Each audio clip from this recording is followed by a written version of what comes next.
भारतीय सिने जगत के एक महान फनकार जिनकी आवाज में अजीब सा सुकून और जादू था। जो भी इनकी मखमली आवाज को सुनता था उसी में खो जाता था। जब भी वो प्यार के नगमे गुनगुनाती तो लोगों की रूह तक पहुंच जाता, और जब भजन के सुरीले तान छेड़ती तो लोग भक्ति भाव में डूब जाया करते थे।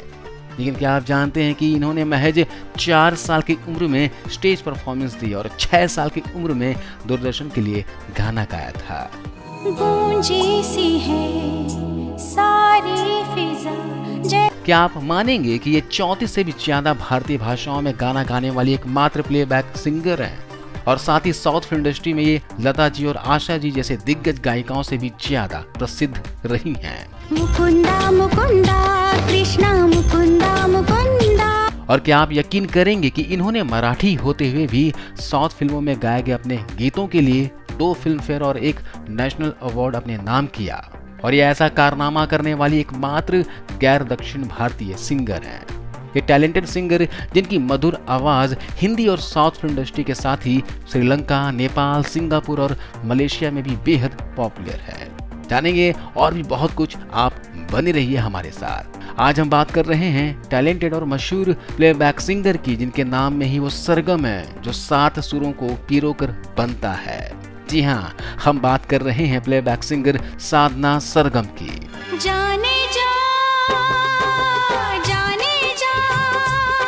इन्होंने कई भाषाओं में अपनी मखमली आवाज का लोहा मनवाया, अपनी पूरी जिंदगी ही संगीत को समर्पित कर दी और आज भी संगीत की साधना में लगी हुई हैं।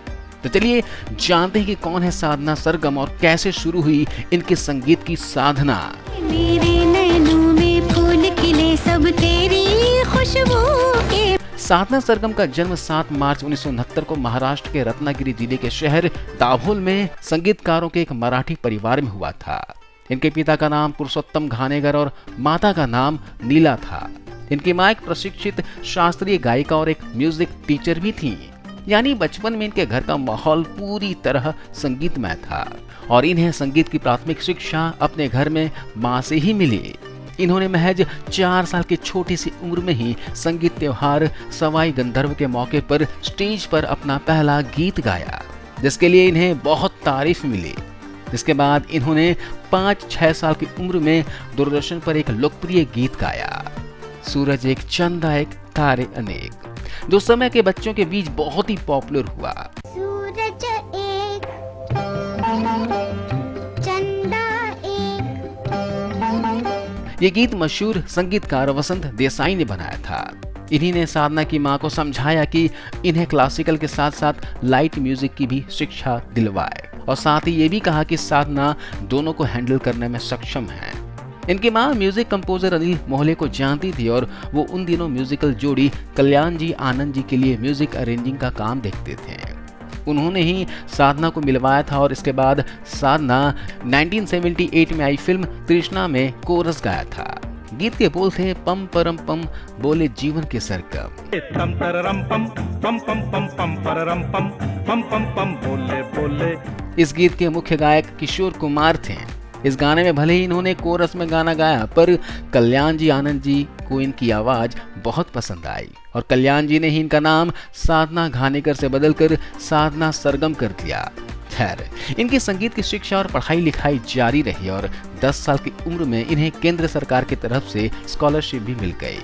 बताते हैं कि इसी के बल पर इन्होंने महान शास्त्रीय गायक पंडित जसराज से संगीत की शिक्षा लेनी शुरू कर दी। अगले 7 साल तक शिक्षा चलती रही, और जाहिर है एक महान गुरु के सानिध्य में इनकी प्रतिभा और भी निखर गई। साल 1982 में कल्याण जी आनंद जी ने इन्हें हिंदी फिल्मों में गाने का पहला मौका दिया। ये फिल्म थी रुस्तम, लेकिन ये फिल्म 3 साल देरी से 1985 में रिलीज हुई। साल 1982 में ही आई फिल्म में इन्होंने सुभाष घई की फिल्म विधाता में गाना गाया। ये गाना पद्मिनी कोल्हापुर के ऊपर फिल्माया गया था। रात भर मका सोने न दे बोतल दिखाए घड़ी। इस तरह हिंदी फिल्म इंडस्ट्री में इनका पहला गाना रुस्तम फिल्म का था, लेकिन विधाता फिल्म पहले रिलीज हुई। फिर इसके बाद इन्होंने कल्याण जी आनंद जी के लिए कई सारी फिल्मों में गाने गाए, जैसे कि तकदीर, पिघलता आसमान, राज तिलक और करिश्मा कुदरत का आती। लेकिन इन फिल्मों से इन्हें कोई खास पहचान नहीं मिली। इन्हें जो असली पहचान मिली वो साल 1986 में आई फिल्म जाबाज का गीत रहा।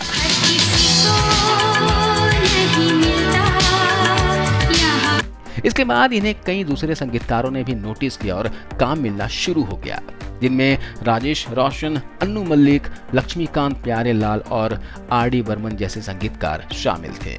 1989 में आई फिल्म त्रिदेव में 2 ऐसे गीत थे जिन्होंने इन्हें बड़े सिंगर्स की कैटेगरी में लाकर खड़ा कर दिया। इनमें एक गाना था मैं तेरी मोहब्बत में,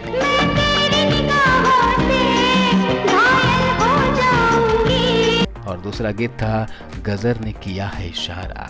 गजर ने किया है इशारा।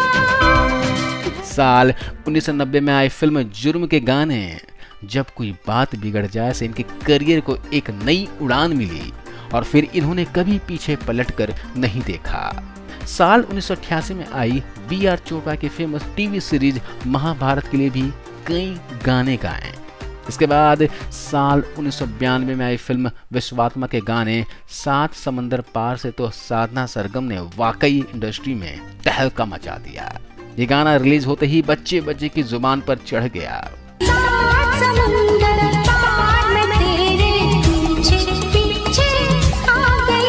आपको बता दें कि ये दिव्या भारती की डेब्यू फिल्म थी और ये बॉक्स ऑफिस पर सुपर हिट रही। इसी साल इन्होंने दिव्या भारती के लिए ही तेरी उम्मीद तेरा इंतजार करते हैं और आशिकी में हर आशिक जैसे सुपर हिट गीत गाए और इन्हें दिव्या भारती की आवाज भी कहा जाने लगा।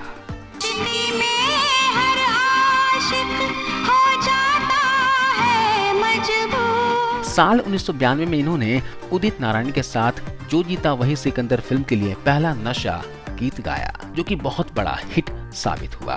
पहला नशा, पहला खुमार। साल 1994 में आई फिल्म मोहरा में इन्होंने ना कजरे की धार ना मोतियों की हार गीत गाया, जो दर्शकों को बहुत पसंद आई। मन में प्यार भरा और तन में प्यार भरा। इसी तरह इन्होंने फिल्म वाटर के लिए ए.आर. रहमान द्वारा कंपोज किए गए सखी पिया हो और नैन नीर गाए, जिसके लिए इन्हें बहुत तारीफें मिली। फिर साधना सरगम ने फिल्म लगान में एक ऐसा गीत गाया जो घर घर में आज भी भजन की तरह गाया और गुनगुनाया जाता है।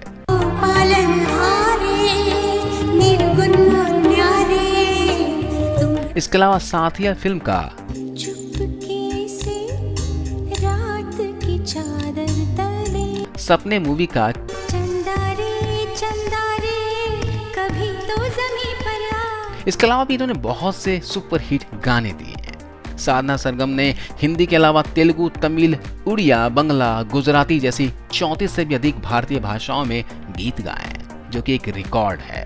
ये मराठी होने के बावजूद ऐसा करिश्मा करने वाली एकमात्र सिंगर मानी गई, जो कि इनका रिकॉर्ड शायद अब भी कायम है। दक्षिण भारत में इनकी लोकप्रियता का अंदाजा आप इसी बात से लगा सकते हैं कि वहाँ लता जी से ज्यादा इनके गाने सुने और पसंद किए जाते हैं। साधना सरगम एकमात्र ऐसी गैर दक्षिण भारतीय सिंगर रही जिन्हें साल 2007 में 2 साउथ इंडियन फिल्मों के लिए साउथ फिल्म फेयर अवार्ड से सम्मानित किया गया। ये फिल्में रही क्रीडम और मुन्ना। तो वहीं साधना सरगम एकमात्र सिंगर हैं जो आध्यात्मिक संस्थानों जैसे कि प्रजापति ब्रह्म कुमारी और सत्य साईं बाबा के लिए आध्यात्मिक और डिवोशनल सॉन्ग्स गाने के लिए भी जानी जाती हैं। साल 2015 में इनके द्वारा गाया गया भजन साईं राम साईं श्याम इतना पॉपुलर हुआ कि देखते ही देखते 100 मिलियन व्यूज क्रॉस कर गया। साईं राम साईं श्याम साईं भगवान। अब बात करते हैं इन्हें मिले अवार्ड्स की, तो इन्हें महाराष्ट्र, मध्य प्रदेश, गुजरात, उड़ीसा और दक्षिण राज्य सरकारों द्वारा लगभग 20 से भी ज्यादा अवार्ड से सम्मानित किया जा चुका है। इन्हें साल 2002 में तमिल फिल्म अजहरी के लिए बेस्ट फीमेल सिंगर के नेशनल अवार्ड से सम्मानित किया गया। ये दुर्भाग्य ही कहा जाएगा कि इतनी टैलेंटेड सिंगर को हिंदी गानों के लिए फिल्म फेयर की तरफ से कई बार नॉमिनेशन ही मिला और ये कभी फिल्म फेयर अवार्ड जीत नहीं पाई। इनकी पर्सनल लाइफ की बात करें तो इन्होंने अपना पूरा जीवन संगीत को समर्पित कर दिया और शादी नहीं की। संगीत की साधना ही इनका जीवन रहा। हालांकि ऐसी महान गायिका की आवाज अब फिल्मों में सुनाई नहीं पड़ती है, जो कि फिल्म संगीत और उनके कदरदानों के लिए भी निराशा की बात है। जब इस बारे में इनसे एक इंटरव्यू में पूछा गया तो इन्होंने कहा कि मुझे मधुर और सॉफ्ट गाने गाना पसंद है और इस समय की फिल्मों के संगीत में काफ़ी बदलाव आ गया है और हमें संगीत की कई शैलियाँ सुनने को मिलती है। कभी मुझे मेरे लायक कोई गीत ऑफर होगा तो मैं जरूर गाऊंगी।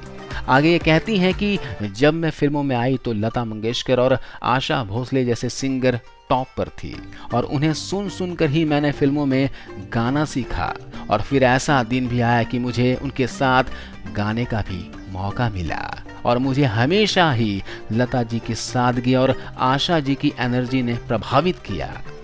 आज के सिंगर्स के बारे में पूछे गए सवाल के जवाब में इन्होंने कहा कि आज के सिंगर्स भी बहुत टैलेंटेड हैं, जैसे कि श्रेया घोषाल और अरिजीत सिंह की आवाज़ मुझे पसंद है। आज साधना सरगम 54 साल की हो चुकी हैं और फिल्मों के लिए ना सही लेकिन अब भी ये कई स्टेज शो में अपनी जादुई आवाज़ को बिखेरती रहती हैं और हम उम्मीद करते हैं कि आगे भी इनकी ये संगीत साधना यूं ही चलती रहेगी। वो मेरी नींद मेरा चैन मुझे लौटा दो। तो दोस्तों, आपको साधना सरगम जी की आवाज़ कैसी लगती है? कमेंट करके जरूर बताएं। इनका कौन सा गाना आपके दिल के बहुत करीब है ये भी बताना। और आप क्या चाहते हैं कि साधना सरगम जी और भी फिल्मों में गाने गाएं तो अपनी राय जरूर लिखना। और अब तक आपने रियल एंड रियल बायोग्राफी को सब्सक्राइब नहीं किया तो आज ही सब्सक्राइब कर लेना। मिलता हूं अगले वीडियो में, तब तक अपना ख्याल रखना। जय हिंद, जय भारत।